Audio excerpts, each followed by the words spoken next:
آج ایک قطرہ بھی کافی ہوگا، اج ساہ بھی نہیں کھلے راہ بھی نہیں، انج ٹوک انوکھڑے ٹوکدے نہیں، ٹر پویں تے فاصلے مک جاندے، گھر بیٹھیاں پینڈے مکدے نہیں۔ آج قدم قدم چلیں گے۔ ماضی کے گناہ تو ایک آنسو سے دھوئے جا سکتے ہیں نا۔ وہ ایک فقیر تھا، بازار میں کھڑا رو رہا تھا، تو کسی نے روک کے کہا بابا کیا ماجرا ہے، کسی نے مارا ہے، کیوں رو رہے ہو؟ اس نے کہا نہیں کوئی ایسی بات نہیں، ان لوگوں کے رویے نے رلا دیا۔ کہا کیا مطلب؟ کہا بازار سے گزر رہا تھا، ان لوگوں کو دنیا میں کھوئے ہوئے دیکھا تو میرے دل میں ترس جاگا، تو میرا خیال یہ ہوا کہ ان بندوں کی رب کی صلح نہ کروا دوں۔ تو میں نے پھر اس سے بات کی، تو آواز آئی ٹھیک ہے لے آ ان کو میری چوکھٹ پہ، ایک آنسو سے سارے گناہ معاف کر دوں گا۔ میں بڑا خوش ہوا، میں ان سے بات کی، یہ الٹا میرا مذاق اڑانے لگے، جا بابا کام کر، تجھے کیا پتا دنیا داری کیا ہوتی ہے۔ تو وہ تو مان رہا تھا، یہی نہیں مان رہے، تو مجھے ان کے رویے پہ رونا آ رہا ہے۔ وہ کہتا ہے میں بخشنے پہ آمادہ ہوں، ہم تو مائل بکرم ہیں، کوئی سائل ہی نہیں، راہ دکھلائیں کسے، راہ رب منزل ہی نہیں، جلوائے طور تو موجود ہے، کوئی موسیٰ ہی نہیں۔ وہ تو کہتا ہے میں معاف کر دوں گا، لیکن یہ عجیب ہے کہ یہ آمادہ ہی نہیں ہے، یہ مان ہی نہیں رہے۔ تو مجھے ان کے رویے پہ افسوس آ گیا، ان کے رویے پہ رونا آ گیا، اس لیے میں رو رہا ہوں، ورنہ نے مجھے مارا نہیں، کوئی تکلیف نہیں پہنچائی۔ خیر اگلے دن وہی بزرگ قبرستان کے قریب سے گزرے تو دیکھا کہ وہ بابا قبرستان میں کھڑا رو رہا ہے، تو پھر روک گیا کہ بابا بازاروں میں بھی روتا ہے، قبرستانوں میں بھی روتا ہے، آج کیا ماجرا ہے؟ کہا آج بھی میرا ماجرا کل والا ہی ہے۔ کہا کیا مطلب؟ کہا کل بازار سے گزر رہا تھا، ان کو دنیا میں کھوئے ہوئے دیکھا، میرے دل میں ترس جاگا، تو میرا خیال ہوا ان بندوں کی اور رب کی صلح کروا دوں، تو وہ تو مان رہا تھا، وہ بندے ہی نہ مانے، تو آج میں ادھر آ گیا۔ میں نے کہا چلو ان سے بات کرتے۔ آج میرا خیال یہ ہوا کہ قبرستان والوں کی اور رب کی صلح کروا دوں۔ تو کہا پھر آج کیا بنا؟ کہا آج یہ مان گئے ہیں، وہ نہیں مانتا۔ تو صاحبو آج وہ مان رہا ہے، آج ہم مان جائیں۔ میں نے کتب میں پڑھا ہے کل قیامت کے دن نیکوکار بھی پچھتائیں گے۔ بدکاروں کا پچھتانا تو سمجھ میں آتا ہے، نیکوکار کیوں پچھتائیں گے؟ جب اپنے اچھے اعمال کی جزا دیکھیں گے تو پچھتائیں گے، جو چند لمحے ضائع کر دیے وہ بھی کیوں ضائع کر دیے۔ قیمتی زندگی ہے، یہ ٹوٹتی سانسیں، ان کی قدر کیجیے۔ ایک بزرگ فرماتے ہیں کہ مجھے اس بات کی سمجھ نہیں آتی تھی کہ جو قرآن نے کہا ان الانسان لفی خسر، بے شک انسان خسارے میں ہے، تو میں سمرقند کے بازار سے گزر رہا تھا تو وہاں ایک آدمی پھٹے پہ برف رکھ کے بیچ رہا تھا اور ساتھ آواز لگا رہا تھا۔ آج کل تو یہاں وہ پاپڑ بیچنے والے بھی کوئی آواز لگاتے، تو وہ برف پھٹے کے اوپر رکھ کے بیچ رہا تھا اور ساتھ آواز لگا رہا تھا۔ آواز کیا تھی؟ ارحمو ارحمو الا من یذوب راس مالہ، او گزرنے والوں میرے پہ ترس کھاؤ، میں ایسا تاجر ہوں جس کا راس المال پگھلتا جا رہا ہے۔ چونکہ یہ جو برف ہے ایسا سودا ہے جو گاہک کا انتظار نہیں کرتا۔ آپ کپڑا بیچتے ہیں، آج گاہک نہیں آیا، ہو سکتا ہے کل دعانے مہنگا بیچ لیں۔ آپ پیٹرول بیچتے ہیں، ہو سکتا ہے کہ کل پڑا 6 روپے اوپر چلا جائے، آپ کا لاکھوں کروڑوں کا فائدہ ہو جائے۔ لیکن آپ اگر برف بیچتے ہیں، آج نہیں بکی تو کل برف ہی نہیں ہوگی۔ تو وہ سل پہ برف بیچ رہا تھا اور ساتھ لوگوں کو دہائی دیتے ہوئے کہہ رہا تھا، او لوگو میرے پہ ترس کھاؤ، مجھ سے برف لیتے جاؤ، میں ایسا تاجر ہوں جس کا راس المال پگھلتا جا رہا ہے۔ تو کہتے ہیں جب اس نے یہ آواز لگائی نا تو میرے قدم رک گئے اور میں اس کے قریب چلا گیا اور میں نے کہا کہ مجھے ان الانسان لفی خسر کا ترجمہ سمجھ میں آ گیا۔ جس طرح تیری برف پگھلتی جا رہی ہے، میری زندگی پگھلتی جا رہی ہے، اور اگر تو اب برف وقت پہ بیچ لے، ان پگھلتی برف کو تو درہم کے بدلے، دینار کے بدلے، پارچہ جات کے بدلے، جنس کے بدلے فروخت کر لے تو فائدہ ہو جائے گا، 4 آنے تیرے ہاتھ لگ جائیں گے۔ اور میں بھی ان سانسوں کے بدلے درود پڑھ لوں، ان سانسوں کے بدلے سجود کر لوں، ان سانسوں کے بدلے قیام کر لوں، کسی دکھی کے سر پہ ہاتھ رکھ دوں، کسی پریشان کی پریشانی دور کر دوں تو میری سانسیں کام آ جائیں گی، ورنہ یہ ٹھہریں گے نہیں۔ سوئے ہوئے ہوں تو پھر بھی سانسیں ٹوٹ رہی ہوتی ہیں۔ تو ہم کتنی جلدی موت کی طرف بڑھ رہے ہیں، تو زندگی کتنی مختصر ہے اور ہم کتنے بے پرواہ ہیں۔ آنکھیں اس وقت کھلتی ہیں جب آنکھیں بند ہوتی ہیں، لیکن کیا فائدہ اس وقت کا؟ آج کا پچھتاوا کل کی بہتری کی ضمانت ہے، اور آج کے پچھتاوے سے کل کی زندگی کی خوبصورتی نصیب ہو سکتی ہے۔ اس لیے یہ ڈھلتا ہوا سورج، یہ دیکھیں ابھی جب داخل ہوئے تھے تو سورج ابھی سر پہ تھا، لیکن اب سورج درد غروب سے زرد ہو چکا ہوگا اور چند لمحوں کے بعد وہ نگاہوں سے اوجھل ہوگا۔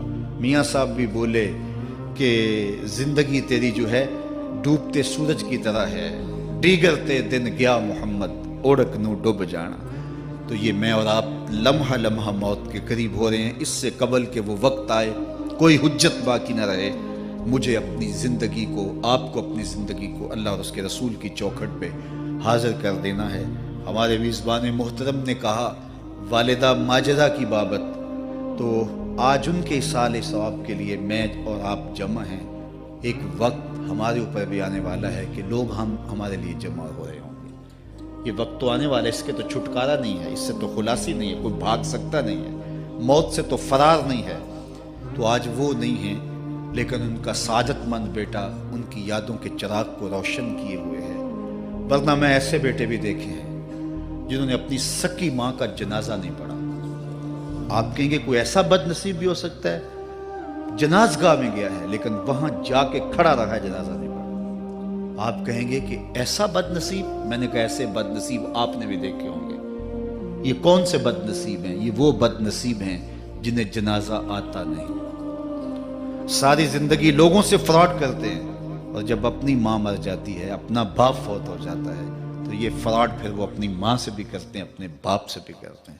مجھے بتاؤ کتنا بد نصیب ہے وہ بیٹا کہ جو اپنی ماں سے، اور وہ بھی مرنے کے بعد فراڈ کر رہا ہے، اور اپنے باپ سے وہ بھی مرنے کے بعد فراڈ کر رہا ہے۔ اور کتنا خوش نصیب بیٹا ہے کہ جو روزانہ اپنی ماں کے لیے دعا کرتا ہے۔ اور میں کہتا ہوں اگر بیٹا نمازی ہوگا، بیٹی نمازی ہوگی، اہتمام سے دعا نہ بھی کرے، دن میں کتنی مرتبہ کہے گے ربنا اغفر لی ولوالدی، اے اللہ مجھے بھی بخش دے، میری ماں کو بھی بخش دے، میرے باپ کو بھی بخش دے۔ اور جب بندے ہاتھ اٹھا کے دعا مانگتے ہیں اللہ خالی ان ربکم حیی کریم یستحیی من عبدہ اذا رفع یدیہ ان یردہما صفرا، تمہارا رب حیا کرنے والا سخی ہے، کریم ہے۔ بندے جب اس کے سامنے ہاتھ اٹھا کے دعا مانگتے ہیں، اللہ فرماتا ہے مجھے شرم آتی ہے ان کے اٹھے ہوئے ہاتھ خالی کیسے موڑ دوں۔ انہوں نے میرے سے مانگا ہے، میں بھی نہیں دوں گا تو کس در پہ جائیں گے۔ میں ایک دیہاتی بات کرنا چاہتا ہوں، اتنے لوگ جتنے آپ یہاں بیٹھے ہیں، اتنے لوگ اٹھ کے کسی دنیا دار کے ڈیرے پہ چلے جائیں اور اس سے کچھ مانگیں اور وہ دے سکتا بھی ہو، تو کیا وہ آپ کو خالی لوٹا دے گا؟ وہ کہے گا ڈیرہ داری کی شان کے خلاف ہے کہ اتنے لوگ دروازے پہ آ گئے اور ان کو خالی موڑ دوں۔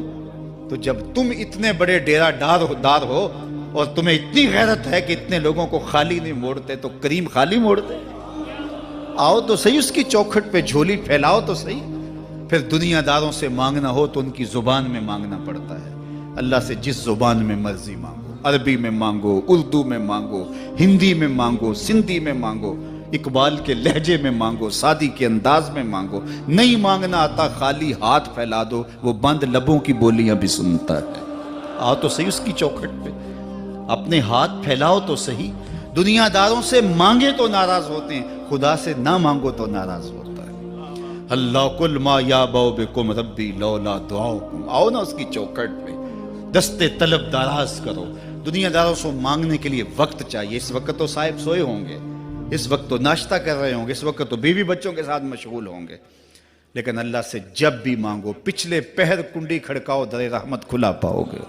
دن کو مانگو، رات کو مانگو، مانگو تو صحیح، وہ تو اتنا کریم ہے۔ اچھا بت کو سامنے کھڑا کیا ہے اور زلیخا ہاتھ جوڑے بت کے آگے پکار کرتی ہے، روزانہ سے شام کھڑی ہو جاتی ہے، یا صنمی یا صنمی، اے میرے بت، اے میرے بت، بچھڑا ہوا یوسف ملا دے۔ سحر دم تک پکارتی رہتی، عمر بیت گئی، چہرے پہ جھریاں آ گئیں، بڑھاپا طاری ہو گیا۔ ایک دن رات کا پچھلا پہر ہے، بت کے آگے ہاتھ جوڑے یا صنمی کا وظیفہ پڑھ رہی ہے۔ اچانک نیند کا جھٹکا آ گیا، زبان بل کھا گئی، بولی یا سمادی، یا سمادی۔ کہا جبریل جلدی جا، یوسف کے گھوڑے کا رخ موڑ دے۔ یا اللہ تجھے تو نہیں پکار رہی، وہ تو بت کو پکار رہی ہے۔ زبان بل کھا گئی، یا صنمی کی بجائے یا سمادی کے لفظ زبان پہ آ گئے۔ کہا جبریل اتنا عرصہ ہوا بت کو پکارتے ہوئے، اس نے کوئی جواب نہیں دیا، آج جیسے بھی اس کے لبوں پہ میرا نام تو آیا ہے، اگر میں نے بھی جواب نہ دیا میرے اور بت میں فرق کیا ہوا؟ تو آؤ آج کی اس مجلس میں ہم ان کی والدہ کے لیے دعا مانگیں۔ اے عرش کے مالک، ان کی والدہ کو حضور کی ماں کا صدقہ جنت کی بہاریں عطا کر، اور ہم اپنے ماں باپ کے لیے بھی دعائیں مانگے۔ اے اللہ ہمارے ماں باپ کی مغفرت فرما، ماں باپ کی قدر کرو۔ میں نے یہ بھی پڑھا ہے، جو اپنے والدین کے لیے روزانہ دعا مانگتا ہے، والدین زندہ ہوں تب بھی، فوت ہو گئے ہوں تب بھی، روزانہ ماں باپ کے لیے جو شخص دعا مانگتا ہے، ساری زندگی اس کے رزق میں بے برکتی نہیں آ سکتی۔ تو اپنے ماں باپ کو اگر زندہ ہیں تو قدر کرو، فوت ہو گئے ہیں تو ان کے لیے کثرت کے ساتھ دعا کرو۔ یہ گھنا سایہ ہے۔ کبھی آپ نے درخت کو دیکھا ہے کہ ساری دھوپ اپنے پتوں میں جذب کرتا ہے اور نیچے بیٹھنے والوں کو چھاؤں دیتا ہے؟ ماں باپ سارے دکھ اپنے اوپر لیتے ہیں، اپنی اولاد کو آسائش اور راحت پہنچاتے ہیں۔ قدر نعمت زوال نعمت کے بعد ہوتی ہے، جب نعمت پاس ہو تو قدر نہیں ہوتی، جب چھنتی ہے تو پتہ چلتا ہے کہ کتنی بڑی دولت تھی جو چھن گئی۔ میں تو آپ کیا، میری اور آپ کی حیثیت کیا، ماں کی کمی تو آمنہ کے لال نے بھی محسوس کی ہے۔ ایک دن حضور مسجد نبوی میں تشریف لائے، تا حد نظر صحابہ تھے۔ الحاوی للفتاوی میں امام سیوطی نے لکھا ہے، حضور کو دیکھا تو ادب سے کھڑے ہو گئے، بس یہ منظر دیکھنا تھا کہ چشمان اقدس سے آنسو چم چم جاری ہو گئے، اور حضور نے ایک ٹھنڈی آہ بھری اور روتے ہوئے کہا، لو ادرکت والدی او احدہما، کاش آج میرے ماں باپ زندہ ہوتے۔ انسان نے دکھوں کا دور دیکھا ہو نا، اچانک خوشحالیاں مل جائیں تو پھر انسان یہ آرزو کرتا ہے کہ میرے ماں باپ نے میرا وہ غربت کا دور دیکھا تھا، آج دولت کی چہل پہل بھی دیکھتے، آج میرے آنگن میں بہاریں بھی دیکھتے تو کتنے خوش ہوتے۔ اب حضور جب پیدا ہوئے تھے تو باپ کا سایہ سر پہ نہیں تھا، 6 سال کی عمر تھی، اپنی ماں کے ساتھ حضور مدینہ المنورہ گئے، واپسی ابوا کے مقام پہ حضرت آمنہ کی طبیعت خراب ہو گئی، اور انہیں لگا کہ یہ میری بیماری جان لیوا ہے۔ ام ایمن کو بلایا، کہا میرے بیٹے کو بحفاظت امیر قریش تک پہنچا دینا، پھر خود حضور کے سر پہ ہاتھ رکھا۔ سیدہ آمنہ سلام اللہ علیہا حضور سے کوئی باتیں کرنا چاہ رہی تھیں، لیکن ضبط کے بندھن ٹوٹ گئے۔ ابن حشام سیرت کی پہلی کتاب ہے، اس میں تفصیل سے یہ واقعہ موجود ہے۔ جب سر پہ ہاتھ رکھا تو حضرت آمنہ کی آنکھیں چھلکنے لگی اور روتے ہوئے آپ نے چند جملے کہے، کہا بیٹا ہر نئی چیز نے پرانا ہو جانا ہے، ہر باقی نے فنا ہو جانا ہے، میں بھی جا رہی ہوں، وذکر باق، لیکن میرا ذکر نہیں مٹے گا، وولدت طہرا، اس لیے کہ تیرے جیسا پاکیزہ بیٹا چھوڑ کے